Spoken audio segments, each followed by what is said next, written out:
In the fog-covered streets of a small Oregon town, an unsettling mystery awaits those who dare to explore the unknown.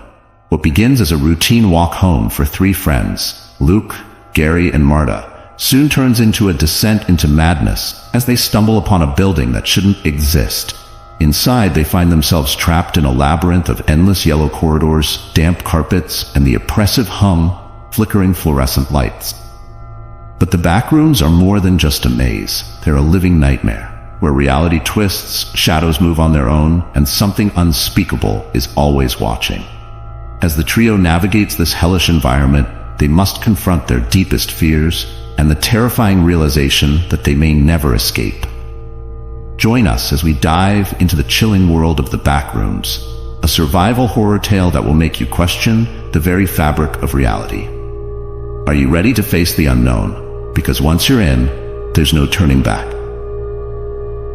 The night was heavy with an unsettling stillness, the kind that pressed against your chest and made it difficult to breathe. Gary, Marta, and I walked through the empty streets of a small town in Oregon, our footsteps echoing ominously in the silence. We had just returned from a weekend camping trip, hoping to find some respite from our everyday lives. But as the fog thickened around us and the town's familiar landmarks became obscured, I couldn't shake the feeling that something was profoundly wrong. It was as if the town had been swallowed by some unseen force, leaving behind only a ghostly shell of what it once was. The houses lining the streets, normally welcoming and warm, now stood as silent, foreboding sentinels. Their windows were dark, and the doors tightly shut, as if they were guarding against something sinister that lurked just beyond the veil of fog. The fog itself seemed almost alive, swirling and coiling around us, thickening with each step, as though it was trying to lead us astray. The night air was cold, biting into our skin and making the hairs on the back of my neck stand on end. I tried to shake off the unease, attributing it to exhaustion from the trip, but the feeling only grew stronger with every passing minute. As we turned a corner, the tension in the air seemed to peak. Gary, who had been walking ahead, suddenly froze in his tracks. His body was rigid, his eyes wide as he stared at something in the distance. "What the hell is that?" he whispered, his voice barely more than a breath. His arm extended shakily as he pointed to a structure that seemed to have materialized out of nowhere. It was an old, decaying building, looming ominously at the end of the street.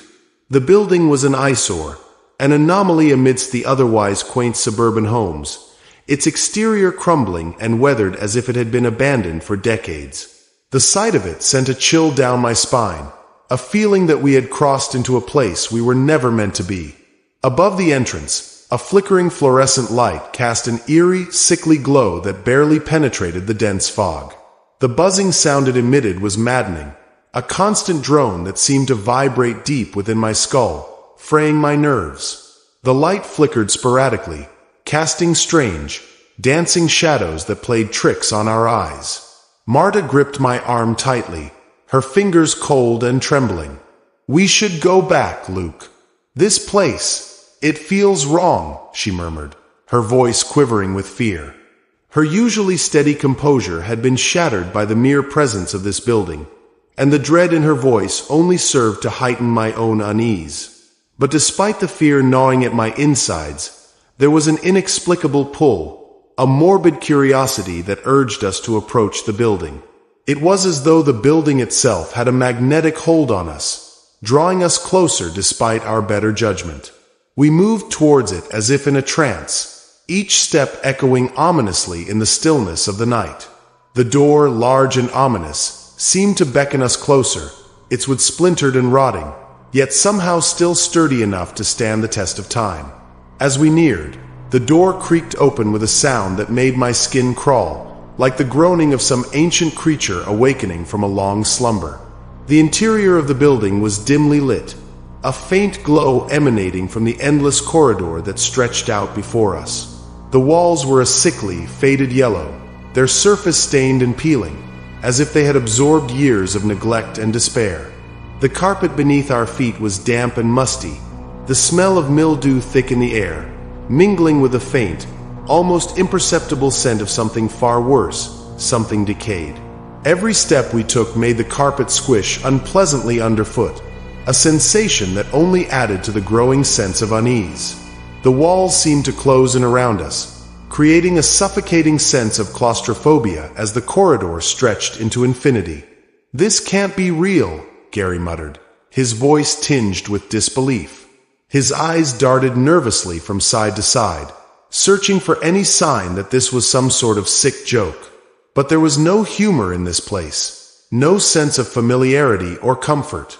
"It's like we're in a dream, or a nightmare." His words hung heavy in the air, the weight of them pressing down on us. And indeed, it felt as though we had slipped out of reality, falling into a twisted version of the world we knew, where the rules of logic and reason no longer applied. We ventured deeper into the labyrinthine structure, the oppressive atmosphere growing heavier with each passing moment. The air was thick, almost tangible, making it difficult to breathe.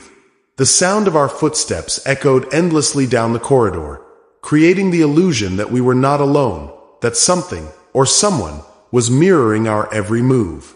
The buzzing of the fluorescent lights above us grew louder, almost deafening, drowning out any other sound. It was as if the building itself was alive, pulsating with a malevolent energy that defied explanation. No matter which direction we turned, no matter how many doors we opened, we always ended up back where we started, trapped in an endless loop. The walls, identical and unchanging, mocked us with their uniformity, erasing any sense of progress or orientation. Panic began to set in, the realization dawning on us that we were hopelessly lost, trapped in a maze with no beginning and no end.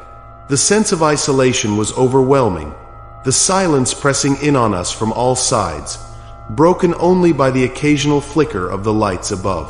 "Guys, listen!" Marta's urgent whisper cut through the suffocating silence, her eyes wide with terror. We fell silent, straining to hear what had alarmed her, and that's when we heard it. A low, guttural noise, distant yet unmistakable. It echoed through the corridors, growing louder with each passing second.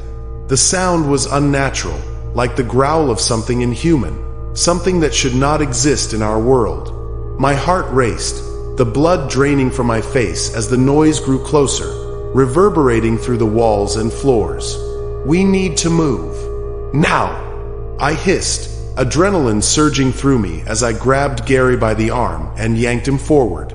The fear in his eyes mirrored my own as we took off down the corridor, our footsteps pounding against the damp carpet.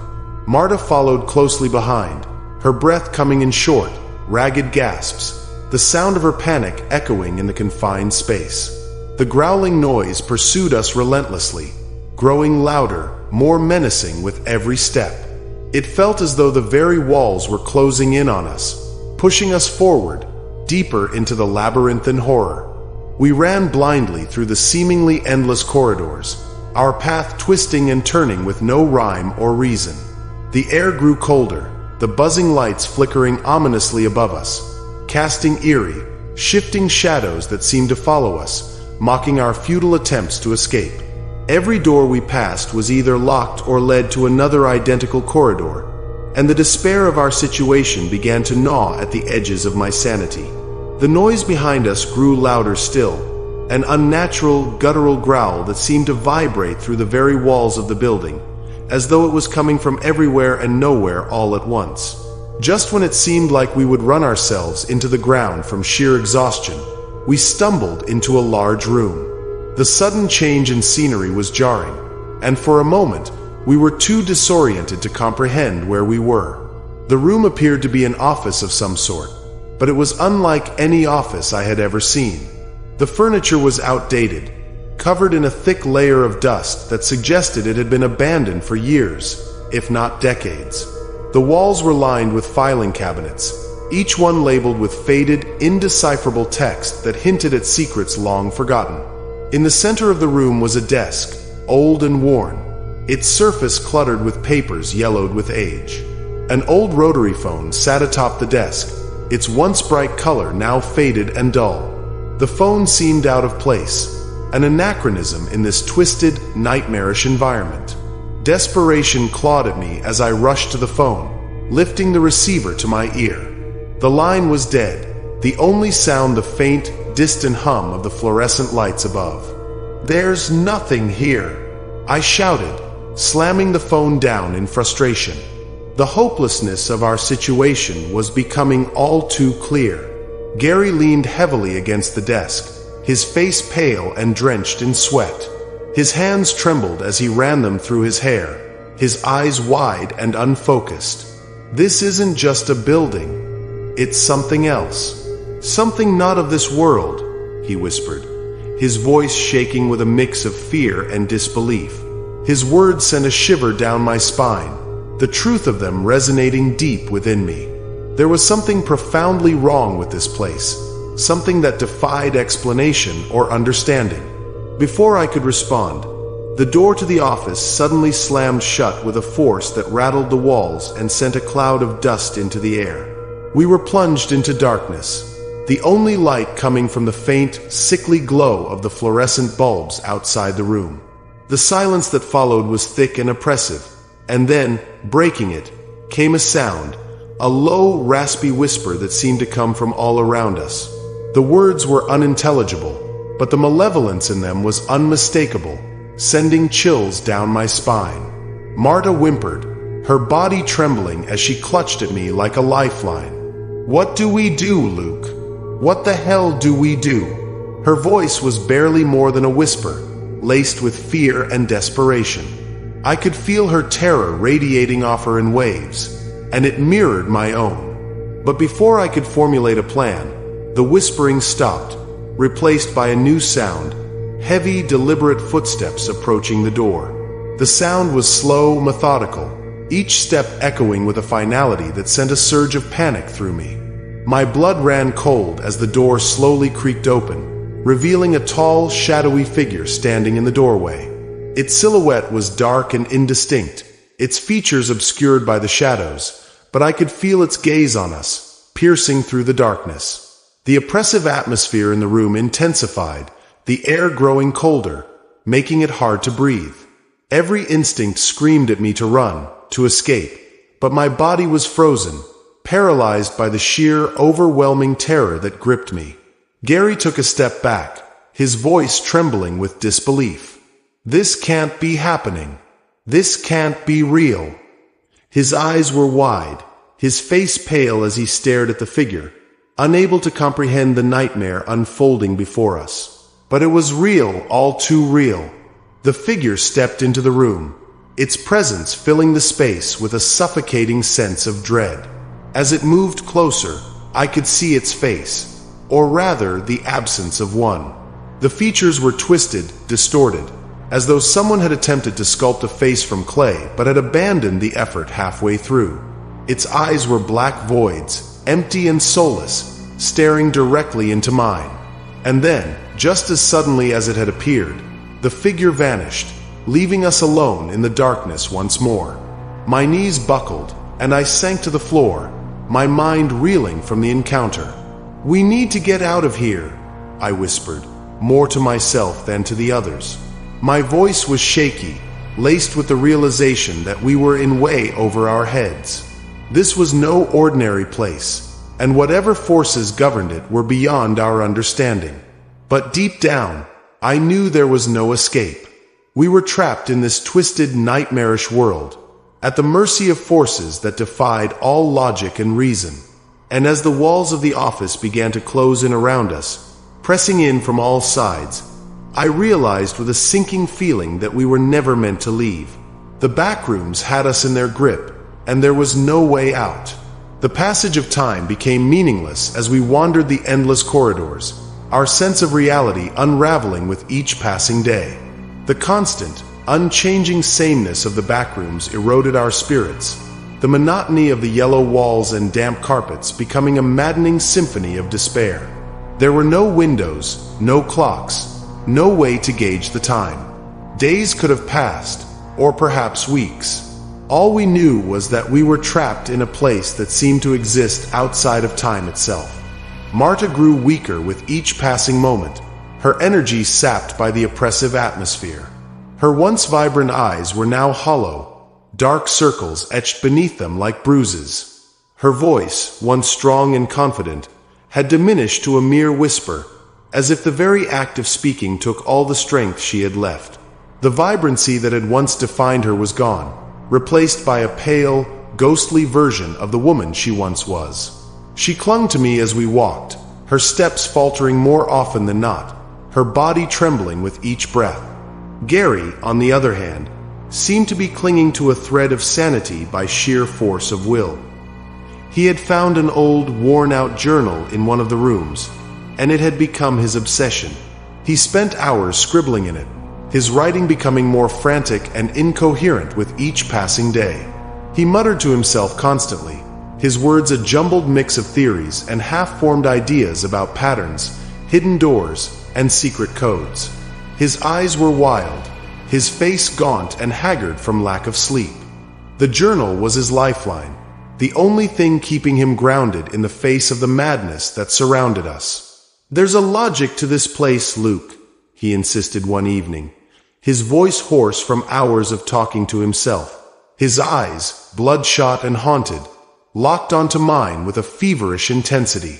"We just need to figure it out, and we can get out of here. There has to be a way out. There has to be." But even as he spoke, I could see the cracks forming in his sanity.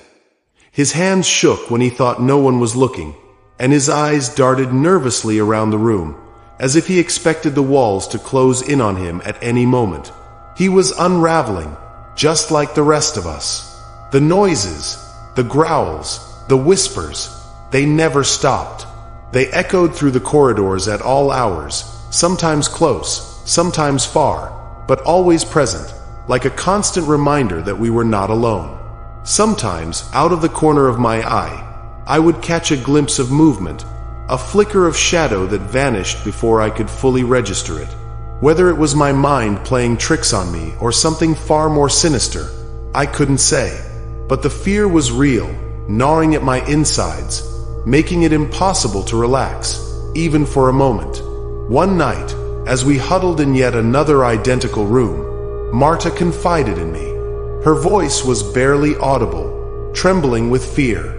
"I saw them, Luke. The things that live here. They watch us, waiting for something. I don't know what, but it's like they're playing with us." Her words sent a chill down my spine. I wanted to dismiss her fears, to tell her it was just the stress of the situation getting to her. But deep down, I knew she was right. There was something in the backrooms with us, something that was not human and was far more dangerous than we could imagine. The days dragged on, each one blending into the next in a never-ending cycle of fear and desperation. Food became scarce, and the water from the taps, once barely drinkable, had taken on a foul, metallic taste that made us gag. We were slowly starving, our bodies wasting away as we wandered aimlessly through the corridors.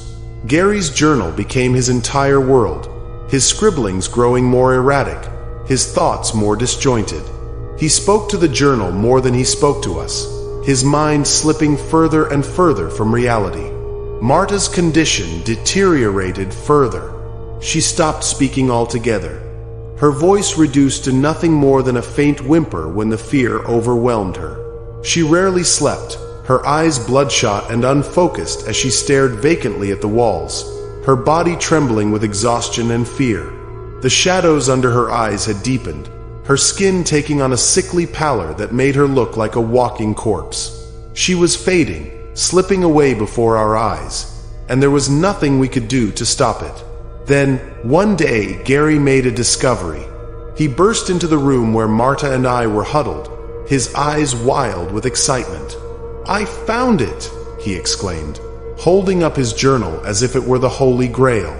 His voice was high-pitched, trembling with a mixture of triumph and desperation. "The way out! There's a door, a real door, hidden in the lower levels. We just need to get there." Despite my skepticism, I knew we had no other choice. If there was even a chance of escape, we had to take it. Staying here would mean certain doom.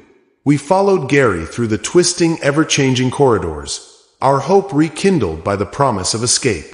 The deeper we went, the colder the air became. The walls seemed to close in around us, the oppressive atmosphere growing heavier with every step.